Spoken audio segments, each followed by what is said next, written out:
koulutuksen yliopistolla. Olen ilmeisesti aliarvioinut Batmanin, mutta yliopisto on sentään mennyttä. En ole ikinä tykännyt koulusta, mutta miksi vihaat yliopistoa niin paljon? He yrittivät tuhota minut. Ai potkivat sinut pihalle, kun et ollut tarpeeksi fiksu? Ei, senkin puupää. Opetin siellä. Olin psykologian professori. Tutkin fobioita. Kauhun kylväminen on aina kiehtonut minua. Tykkäsin jo lapsena pelotella ihmisiä, eläimiä, keitä vain. Rakastin pelun lamauttavaa voimaa.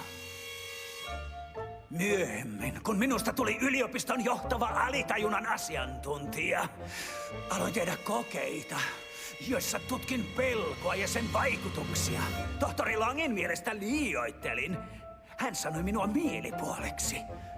Joten nyt he saavat nähdä, mitä kauhu on. Vau, Pomo on oikein professori.